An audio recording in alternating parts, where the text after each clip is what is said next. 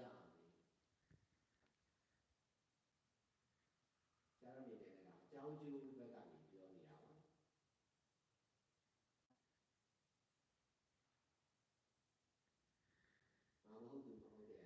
Here we go. အတ္တမဟုတ်တဲ့အမှန်တရားဘက်ကနေပြောတဲ့ Doing good deeds with mindfulness and detachment continuously and limitlessly, following my teacher. ကိုယ့်ကိုယ်ကိုယ်တော်ကိုစွန့်ပြီးတော့ဥမှရှိတဲ့အားကိုရှိတော့စွန့်ရမှာဘူးအားမရှိတော့မှတော့ What do I think of insight meditation? Honestly, I haven't looked into it so much, but if you recommend any well-known teachers that are the success people of insight, dry insight meditation, I'll take a look and tell you what I think. Not particularly impressed by Shinzen Young, but I also wouldn't say that there's not any curiosity from my side about him. I just follow teachers that are a lot more serious and consistently involved in the life of spirituality and don't put on jeans and go to the grocery store.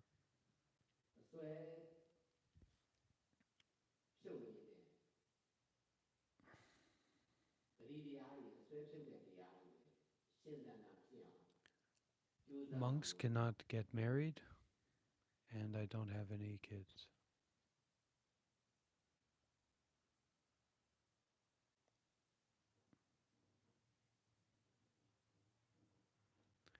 Buddhism is by far the most established and successful spiritual, and you can also say philosophical tradition in human history.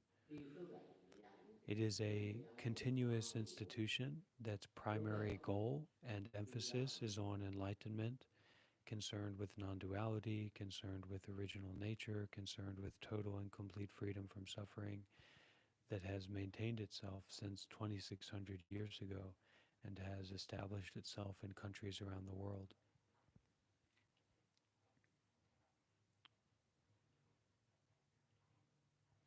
Amitofo, amitofo, amitofo, amitofo, amitofo, amitofo, amitofo, amitofo, amitofo, amitofo, amitofo. What it means is basically that our general view or our general understanding about reality or the human mind is not based in much contemplation and is more so based in indoctrination according to European dynasties of kings and queens and random people. So in as much as the materialistic or Western secular worldview is legitimate, so also is the Asian or Buddhist worldview where there's actually no such thing as a self is legitimate. And there being no such thing as a self isn't referencing some kind of secular philosophical position. It predates any notions of secularity or Western philosophy. And a lot of what Western philosophy and our cultural conditioning and mindset is built on is just horrible and baseless in terms of goodness, in terms of contemplation, and certainly in terms of humans interacting with other humans. And we have to kind of digest that.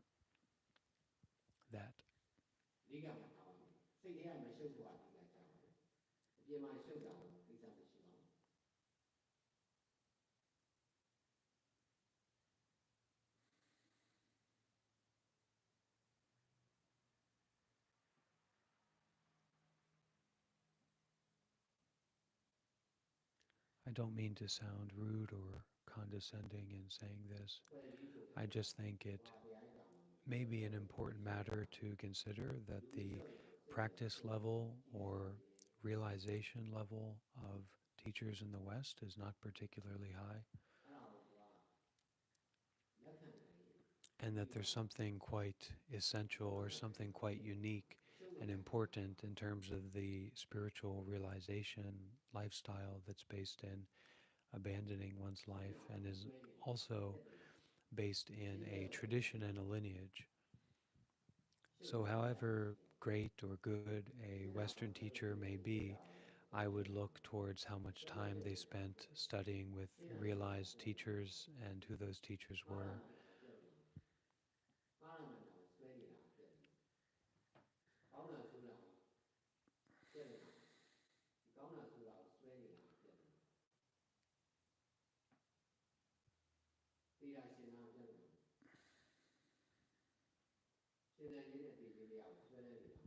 Okay, don't be shy to ask your question.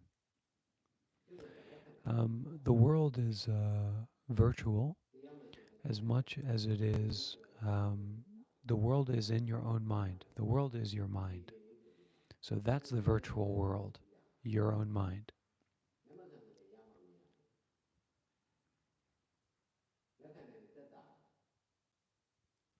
Ashton, the question is, what if the world started supporting monks and supporting people to be monks and supporting meditation centers to be built that were full time for everyone and gave people a chance to become monks? How much profundity could we find in that? Um, a community, a society based on generosity.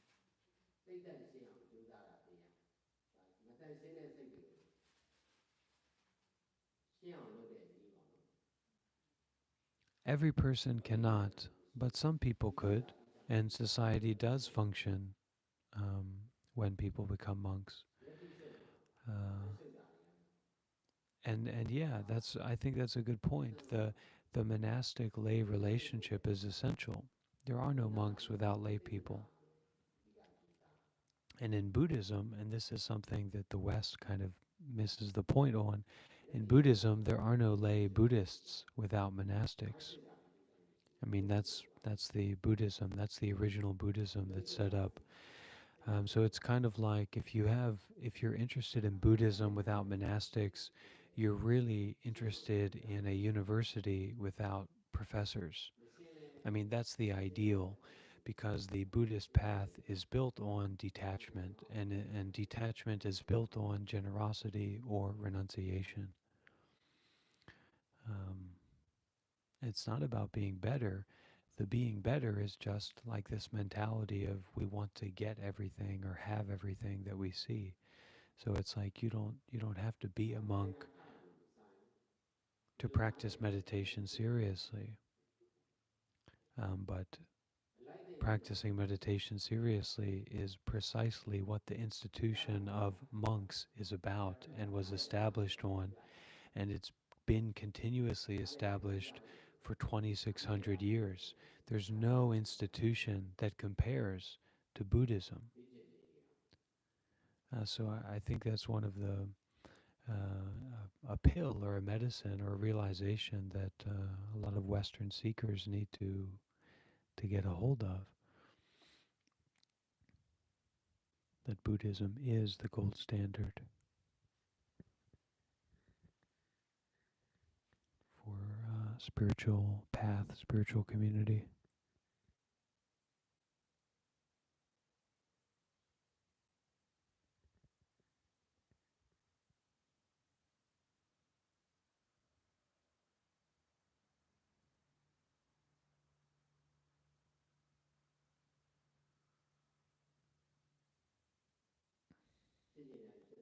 Very difficult, and most people can't make the choice. To become a monk is to abandon your life. If you're willing to do that, you can become a monk.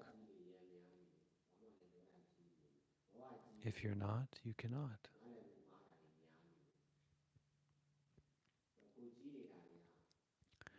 Amitofo, Amitofo, Amitofo, Amitofo, Amitofo, Amitofo, Amitofo, Amitofo, Amitofo, Amitofo, Amitofo, Amitofo, Amitofo, Amitofo, Amitofo, Amitofo, Amitofo,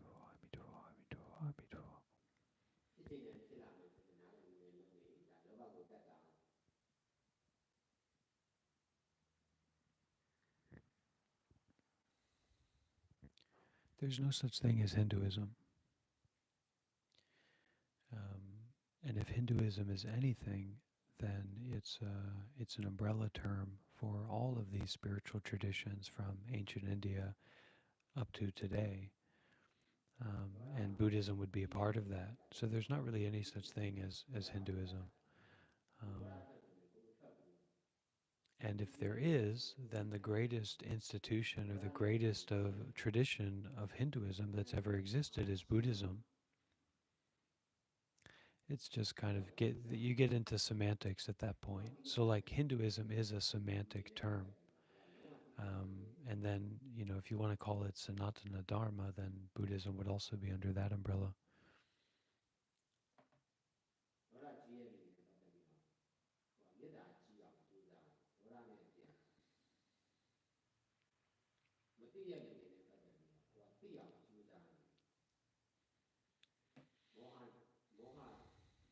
And the other option in terms of Hinduism is also Sadguru, and there's some other gurus and babas that have come along, but I mean, if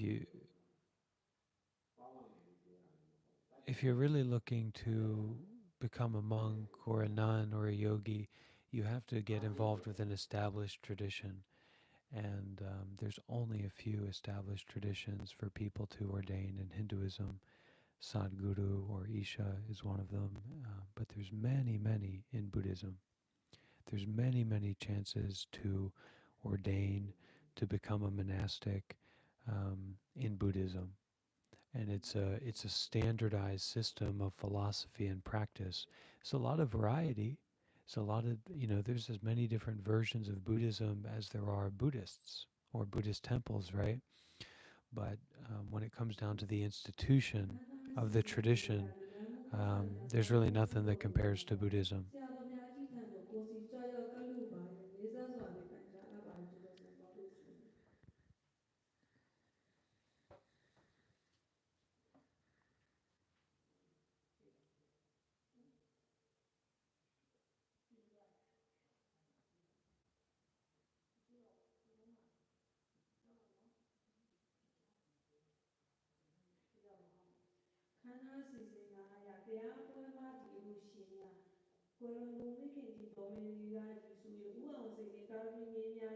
Hello, welcome everyone. Please feel free to ask your questions, and also many other videos on my channel of teachings and live streams and interviews that I've done recently.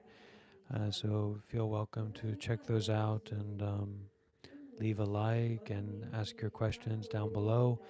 We're trying to get more people onto this Buddha Dharma train, getting onto the path of doing good, being mindful, understanding the notion of detachment or renunciation, and this is a good place for it. We've got a lot of resources available, so don't be shy to share, and don't be shy to listen, because this is a little bit unknown. You won't find this on your everyday PBS channel. This is the BPS channel, the Buddhist Public Access channel. So for example, what could possibly be going on down here? What could be going on down here?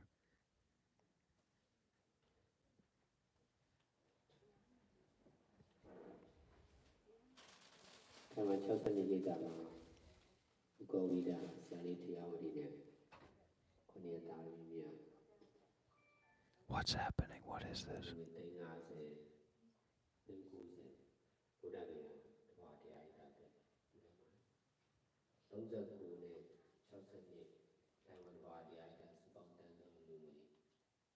Who is this? What's happening? How is this possible? How is this possible?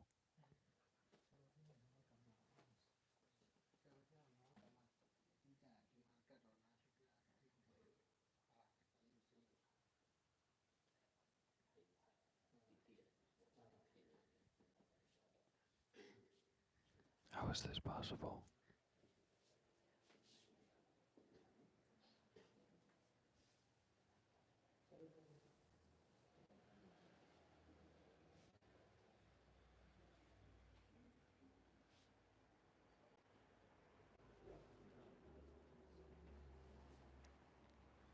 is this possible?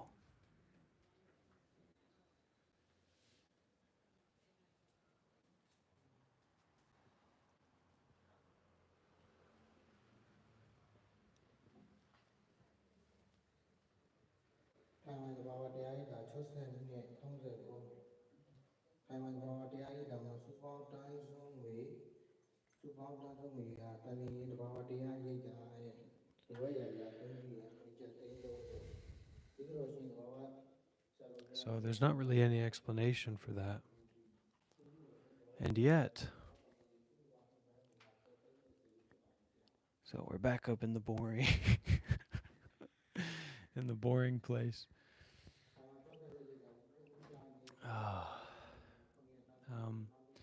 Well, I guess we can start by asking the question, how would the world look like if most people in the West had nothing to do with this path? And we can see what that world looks like. Is it possible? It's possible to a much greater degree than it currently is, and maybe to a very surprising degree or amazing degree. It's certainly possible. Of course, there's going to be lay people. It's not about everybody becoming a monk. It's about everybody becoming generous. It's about everyone beginning to work for the others instead of working for themselves.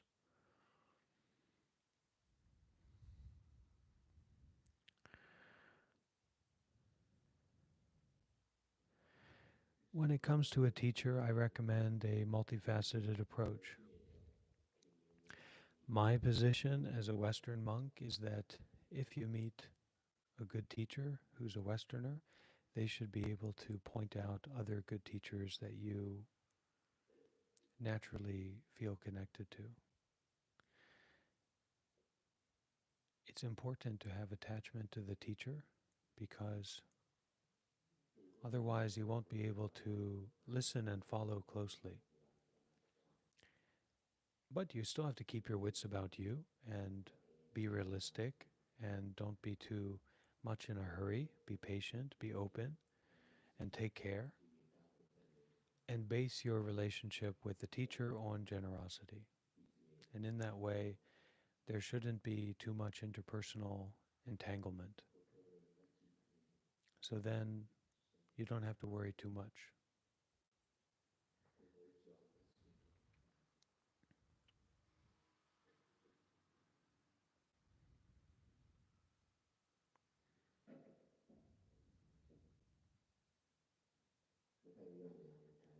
Yeah, they can do other things as well, but mainly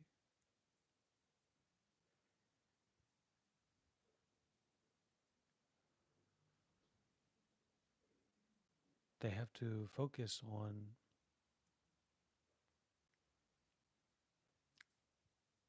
detaching from thoughts and doing good deeds without fixation on personal profit. Otherwise, they won't be able to get the success, the true success. And what other reason is there to be a monastic than that?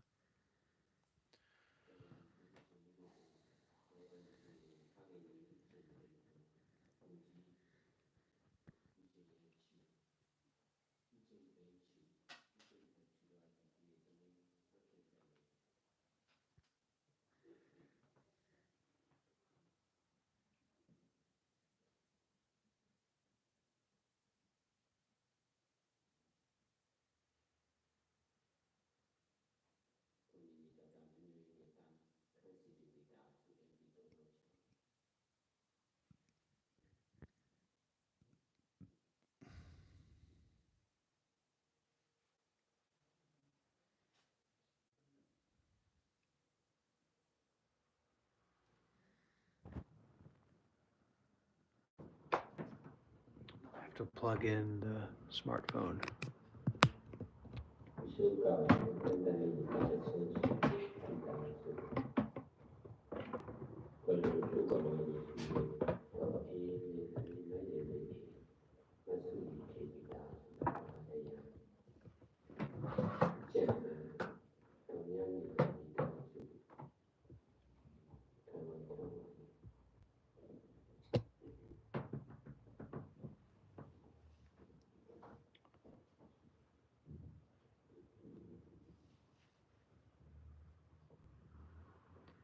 I mainly use the internet for doing good deeds with mindfulness and detachment.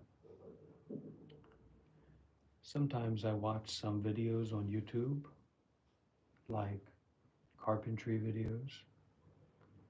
Sometimes I even watch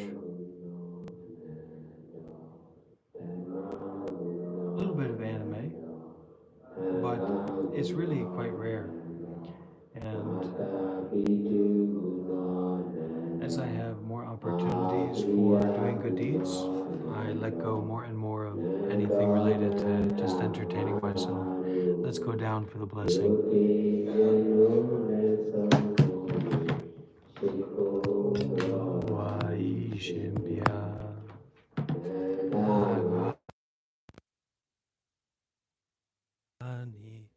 Ria gudo albu go nai no tua imazerian.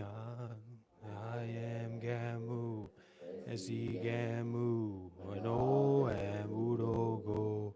Aum wicha, do aishimpia. O tu go nai, emaso aye di de aude. No tuga irandi ni no daru ishempia odege mo mejagu no odege maruaro jama jabaze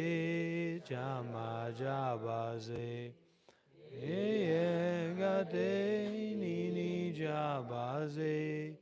Oh, agate ni jabaze, no ake ni jabaze, no tui wasasana saye, ayao ude gudo, anagudo, dilagudo. Avanagudo, Almususudogo, Alo, Jaja Emya, Udo, Jabaguno, Ria Gudoba, Uda Maunya, Uda Gaunina, Ili no Dagude, no Tuya. Anya wanda swai ayuko so agudi adu adu adu udo mia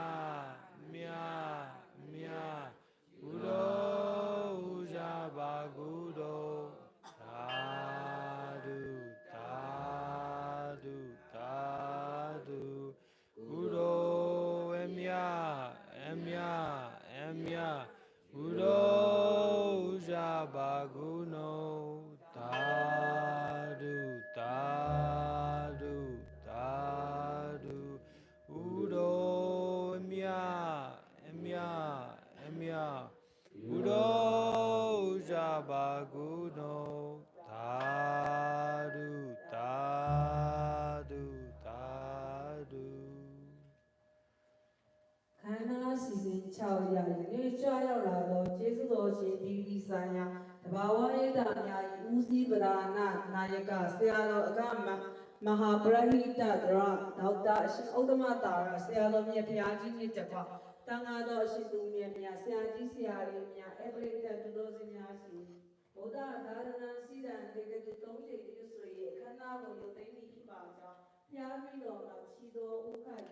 So we have the real belief in the Buddhism that when we do the listening to the Dhamma talk and when we practicing meditation in this way, we make a lot of merits, we make a lot of blessings, and we finish these events, we finish these offering ceremonies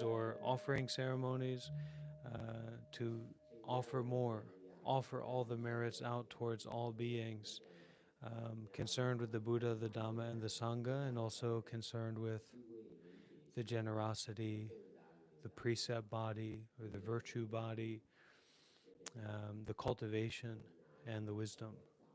So that's what you're seeing down there.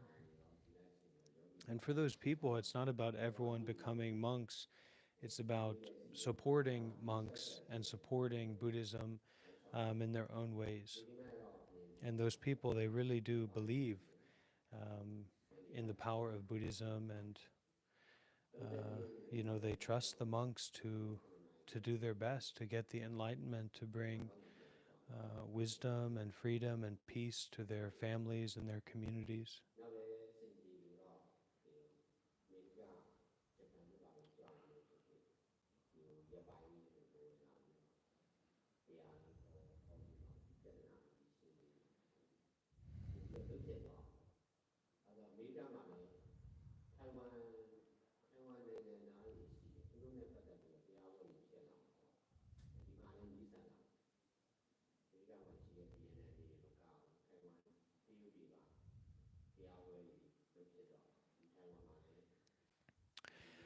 Well, if you feel a calling towards monkhood, you may actually get a lot of benefit by putting yourself around monks and finding a way to maybe ordain temporarily or to go and volunteer at a monastery for a particular period of time. Concerned with the doing good deeds, it's just our way of making blessings in our daily life. So it's not complicated, it's just that we think too much about the effect and we don't think enough about the cause. So doing good deeds is about taking responsibility for the cause more and more. And that means we're volunteering, we're donating, we're sharing our possessions with others, we're sharing our skilled time with others, we're giving away what we attach to. And that gives us the power of detachment, or the power of freedom from attachment in that giving. And if we do that more and more, we will have more accessibility to cultivation, and we will have more accessibility to the power of detachment, the power of freedom, the power of nature. You don't have to become a monk, but you shouldn't cheat yourself out of relationships with the Buddha, the Dhamma, and the Sangha in whatever way you can. You should get involved with that and explore that.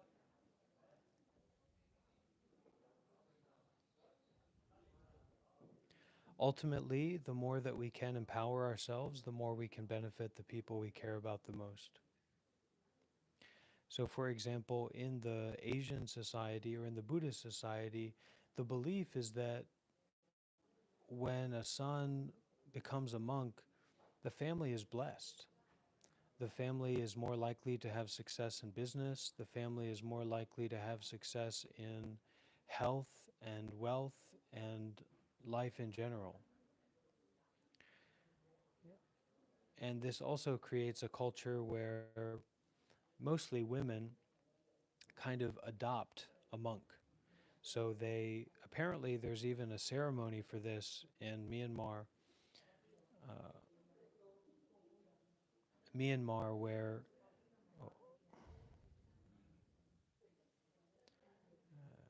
they will actually make formal vows to support that monk in whatever they do and kind of become like the sangha mother for that monk, because they want to be affiliated and connected in that way to get the blessing or the merit from the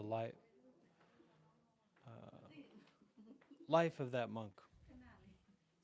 So even though we may not be able to become monks, we can definitely be concerned with and involved with monks at varying levels and degrees.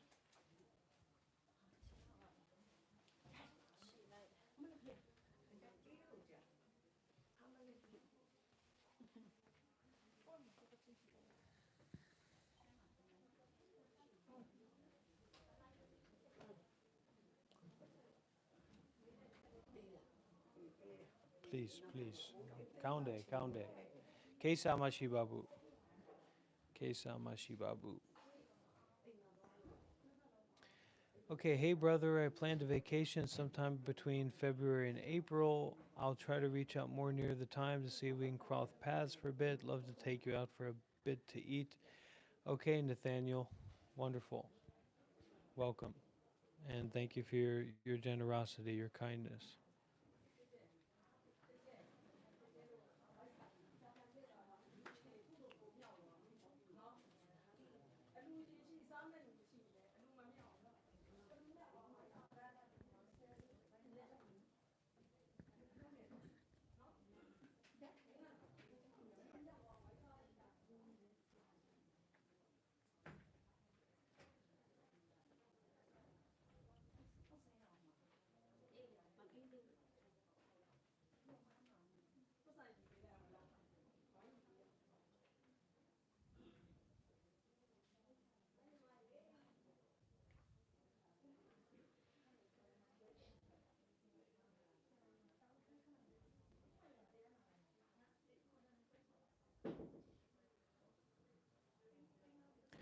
People love controversy. You know, in a certain sense, we're kind of addicted to stress. And we almost have to become more stressed in the right way, concerned with the right things, to learn that stress is and conflict and controversy is mostly just nonsense. It's all ego driven. So drop the ego, drop the stress.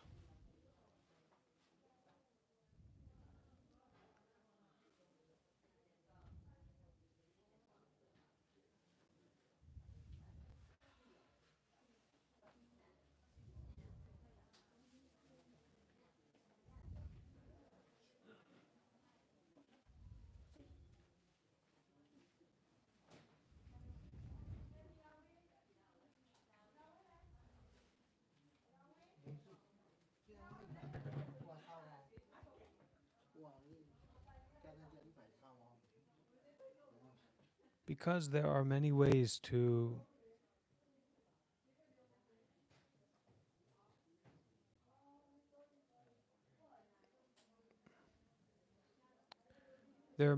to help others,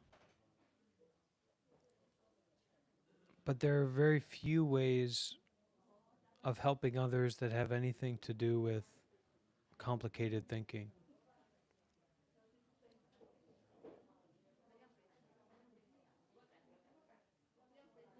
Mo- Most of the people I've come across are so burdened by complicated thinking that actually to see them or view them or to be able to carry myself without complicated thinking helps them to release their own complicated thinking.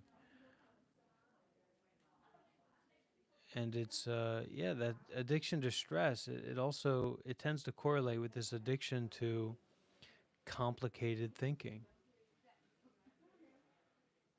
narratives, views that are not really based in anything meaningful, just based in the perpetuation of thoughts. So somehow we have to learn how to let that go, whatever it is, whatever it may be.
You should be filial. You know, the West is influencing Asia in a lot of bad ways with like hypersexualization, and you know that you shouldn't listen to your parents, and that you know your life should just be for yourself.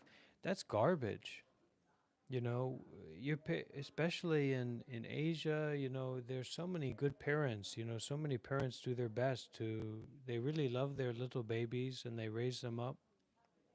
So, if your parents want you to ordain temporarily, give it a shot, give it a try. I mean, it's a good thing to do. Should you be forced into doing that? No, that's not correct. But you should understand that that's their wish, and you should try to meet their need to pay back that debt of being raised by loving, kind, sweet parents. If that's not the way that it was, if they didn't really do their best or it was a mess, okay, you have to accept that and maybe let go a little bit more. But otherwise, you should try to ordain temporarily. You know, you should experience some sacrifice. It's a really beautiful tradition to do that, and it's important because the West doesn't have things figured out. If every country starts to become like America, the world's going to collapse. Um, so try to do your part if you can. It's a real blessing. And Buddhism is important. Buddhism is important in the world. And you have a chance to be a part of that in a small way. So you should try to. You should try to do that.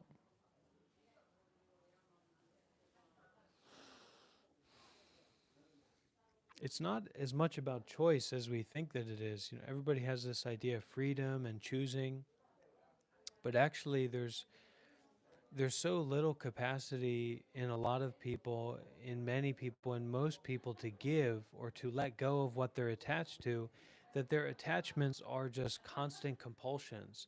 They think that they're choosing, but they're actually not. You know, there is free will. You can choose, you can make a choice, but you have to have the ability to detach to be able to make a choice. Otherwise, you're just driven compulsively by everything, right? And I had people. He's talking. He's just saying the most simple Buddhist things about generosity, and that's not real. And that's anybody could say that, but it really is real, And it's got nothing to do with people supporting me or you know donating to me or something like that. I mean, that's great. Who doesn't love presents? I'll take all the presents in the world, but nobody's doing that. We don't have a culture in the West of, oh, wow, what a nice guy. What a great monk. He gave me some good advice. I'm going to give him a donation. That doesn't exist in the West at all. So it's not about that. It's about the importance of you taking something that you are attached to, that you hold on to, and for a lot of people, that's money, and giving it away.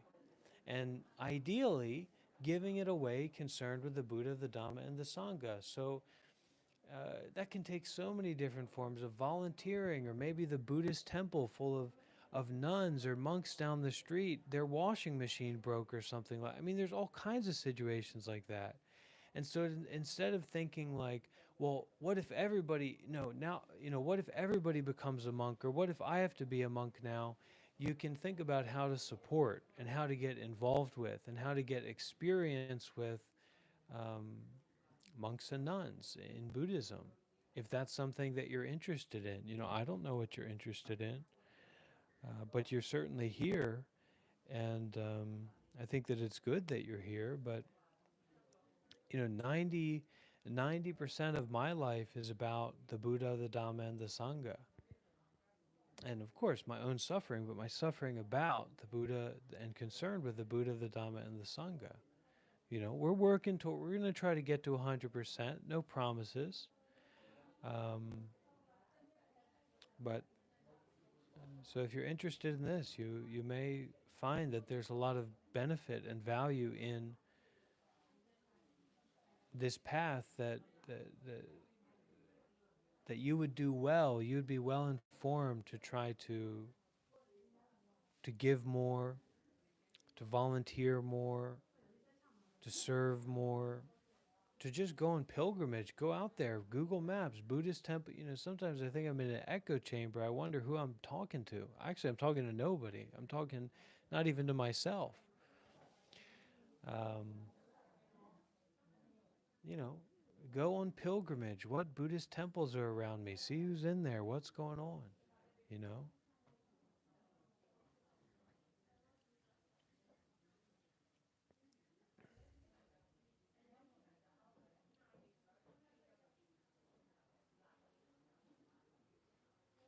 So don't worry about what other people are doing. Don't worry about what countries are doing.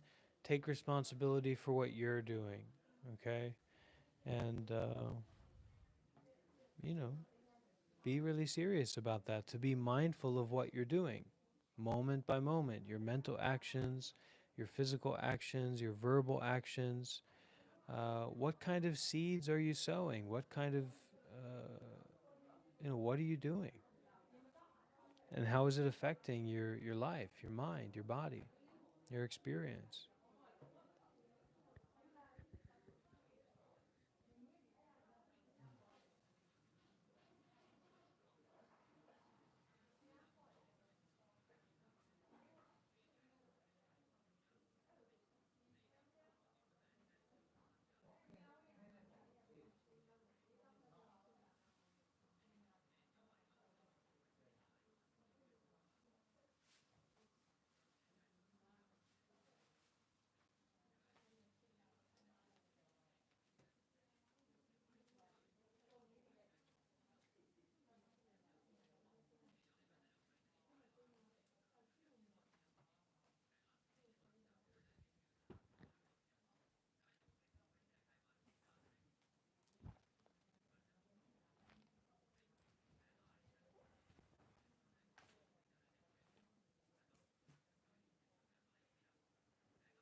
Okay, I think we might be moving towards closing time. Is there any other questions from our friends here in here on the YouTube live stream?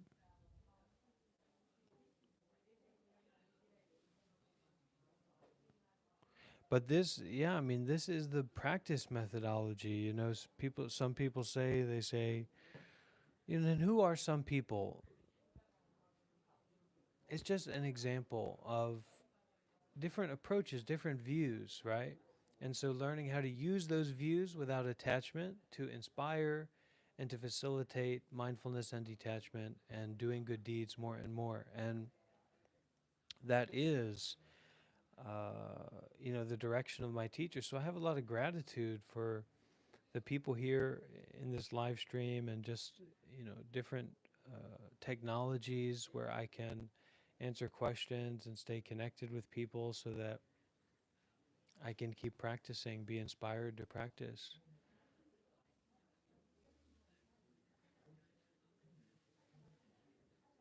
This is my dream,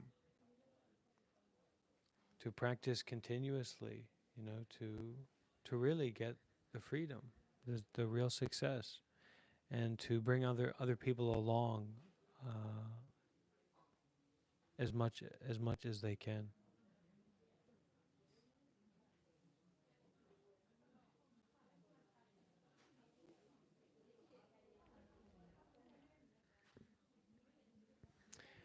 Ignorance is bliss, the purpose of Buddhism. No, ignorance is the suffering. Ignorance and attachment is the root cause of the suffering.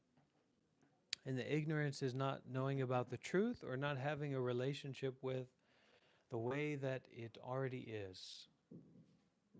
That has three marks: the mark of no self, the mark of impermanence, the mark of suffering or dukkha, unsatisfactoriness, so you don't grasp. The knowledge is the knowledge of mindfulness and detachment. It's the knowledge of the path. And it's that knowledge is the practice of the path. It's a kind of experiential knowledge.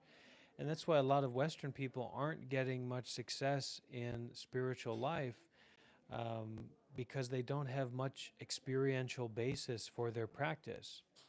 They watch some video, they meditate a few times, maybe they join a retreat, and that's it. You actually have to immerse yourself in the tradition, in the community, in the context of the Buddha, the Dhamma, and the Sangha, Dana, Sila, Bhavana, Samadhi, Panya, to get the success. Because even monks who memorize all the sutras and who live in monasteries and who practice all this meditation, they don't get the success, they don't get the freedom, they don't get the enlightenment. So who are you? Some Western schmuck that's going to come along and say, well, I did a meditation retreat, I'm an enlightened person, I figured everything out. Sure you did, bud. Sure you did. Why don't you come out to India and cook with the rest of us? All right? That's what they say, right? In sickness and in death. So if you get this success, you're married to it. You can't go back. And it's not to insult that person, it's actually to invite them and inspire them and encourage them. Because we should have that mentality, right? We should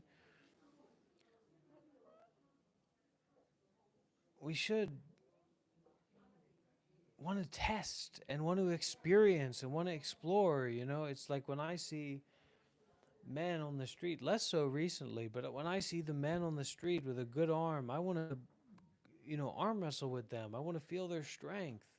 These men say, wow, everybody's so afraid of everything. And we have to be the same way when it comes to spirituality and enlightenment and this path. You want to meet somebody, you want to talk with somebody, you want to check in with somebody, you want to get to a point where you know that you don't have to do that because you've had enough practical experience. You've had enough testing to know, all right, it's time for me to do my work. It's not time for me to, have a dialogue with somebody because it's not necessary. Sometimes it comes up and that's fine. And hopefully we have teachers, we have a community that's there for us when we want to reach out. And I try to be that for a lot of people. But once we do go there openly and test and experience, we have something to come back to inside of ourselves that doesn't rely on anything outside. But there's all those people that have never done any testing. And it's quite hopeless, really.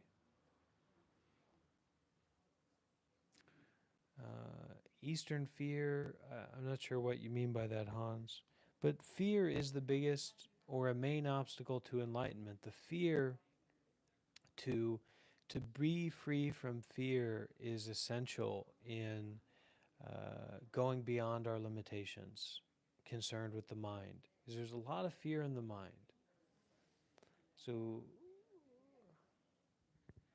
we have to practice fearlessness. It's not about being in a situation where we don't feel fear.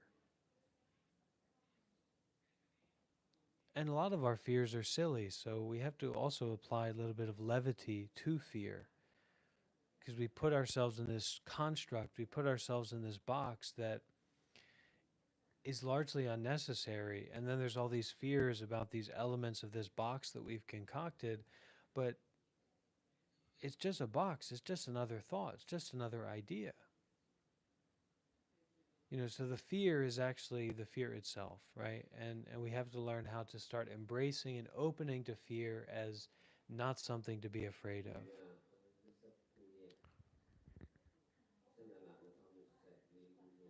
No need to be afraid of fear. It's just the way that it is.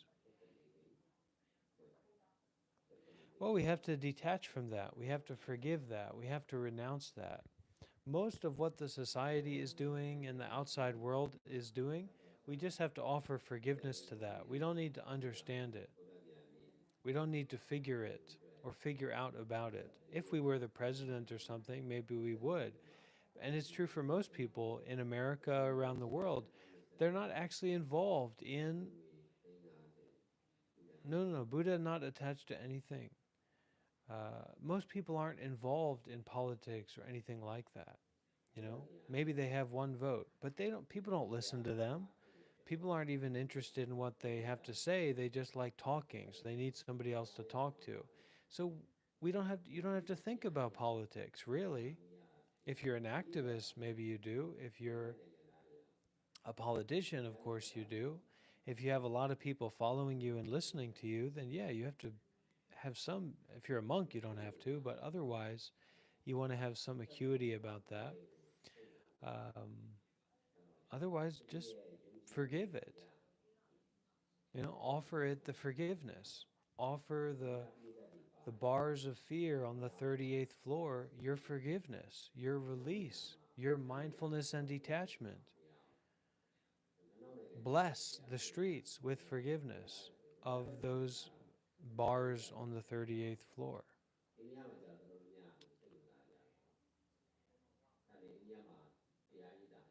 Buddha is not someone. Buddha is the master of emptiness. And that's why they need to be forgiven rather than punished or controlled. Obstacles need to be forgiven.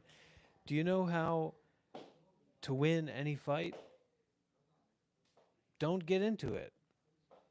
Right? It's like I gave a very beautiful example one time. I had a Rubik's Cube, and I said, who wants to see me solve this Rubik's Cube fastest in the world blindfold? You throw it away. Solved. Right? And it really is like that, because it goes back to that box or that container we create for ourselves, right? It's like, how are you going to win in this situation, or how are you going to be a good monk at this temple that maybe they don't like you or something? Like, don't go there. I've defeated the whole temple, or whatever. I've beaten all the monks because I didn't go there. Can you go through this extreme training regimen, or are you too weak? Oh, I can go through it by going over there. you know, by not going there. I've accomplished it. And you have to be careful about that, because it can be, you're just tricking yourself. But detachment is not a trick. Detachment is freedom. True detachment is freedom, is forgiveness, is release. So there's nobody can say, whoa, no, you didn't do what? Nothing to do, nowhere to go. Welcome to the club. How does it feel? Feels fine. Well, what about this Rubik's Cube? Okay, give it to me, I'll solve it. Solved.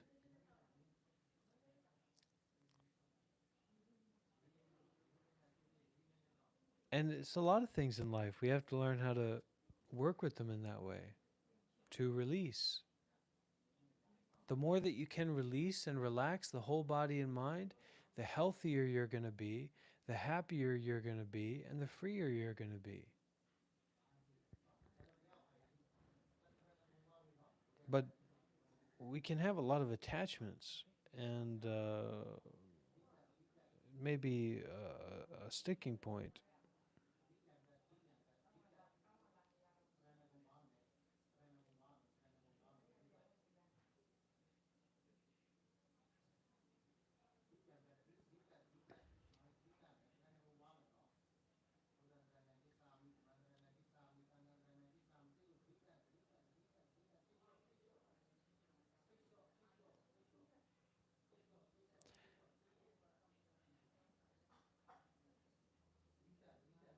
That's wonderful. Freeing children from jails should be an American pastime.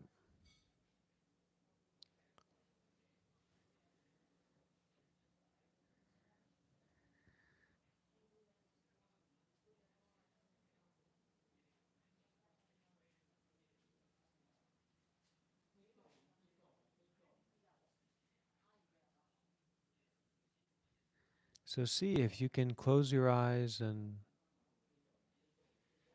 maybe adjust your position a little bit. Maybe there's something over there drawing you, just, and with the eyes closed, and enter into your mind. What's that like?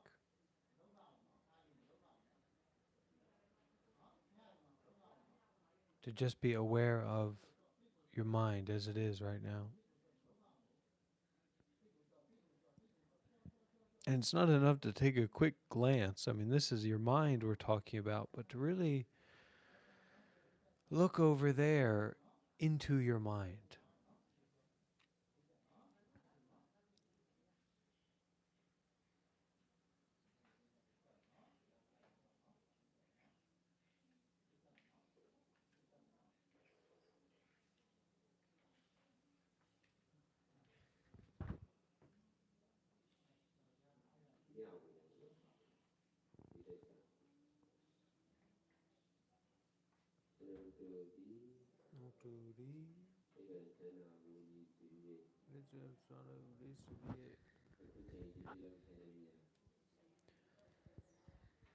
Anagudo,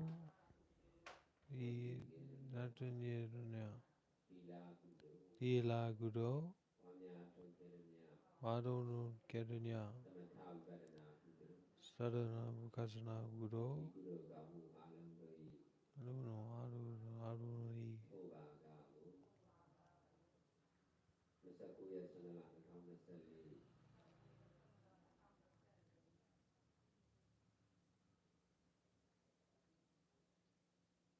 လူရှင်များဖြစ်ကြတော့ပြည်စုံမြန်မာစံတော် I recommend avoiding Daniel Ingram. လူရှင်များအားလုံးတို့နှင့်တတ်တဲ့များတို့နှင့်တကွ I think it's deeply flawed မြတ်ဝိဝေက and not based in ကျွန်တော်တို့နှင့် a deep relationship with a realized teacher, which is a massive issue. Anyways, I don't know. I'm not Daniel Ingram and I'm not interested in him, but I don't recommend anyone pursue his teachings.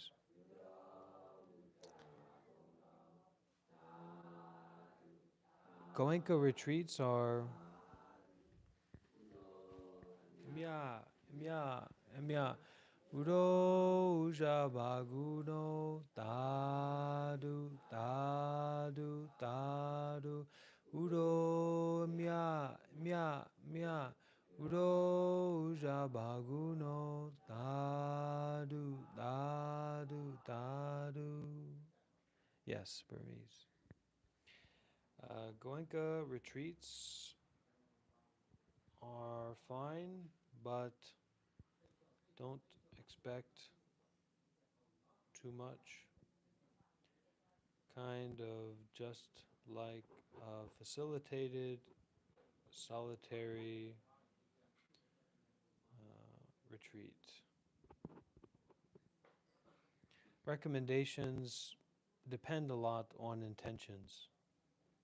So I don't know what your intention is, but the teachers I recommended on the other comments are very useful, and they have active communities around the world, especially in Australia and America and France, so you may want to give that a try.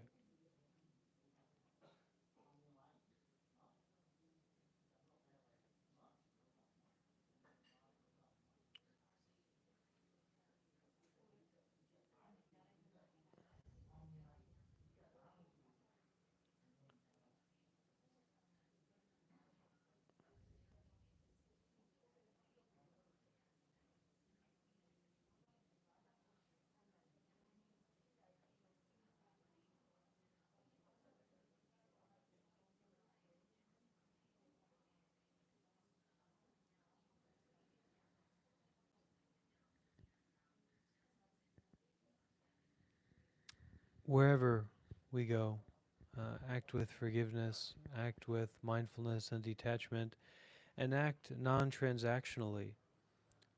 You give kindly and generously, understanding that the freedom is in the release, not in the control. If you get attached to controlling the suffering of the world, it's going to be a bad time. If you get attached to giving yourself to giving, there's no limit to how wonderful of a time it can be. Okay? So blessings from from Taiwan.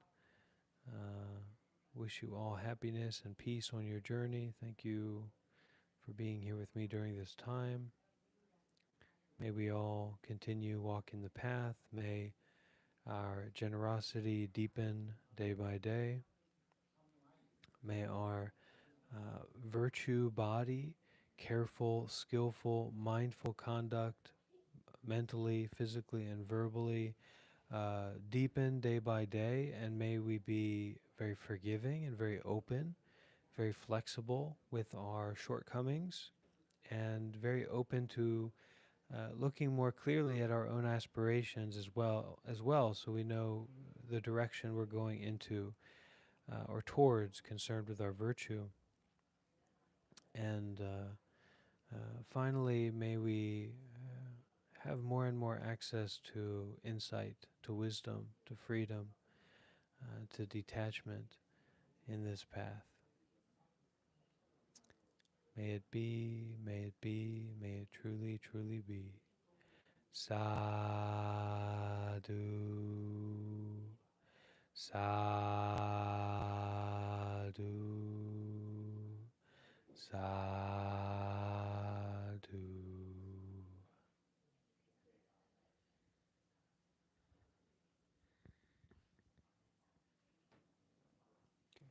Amitofo.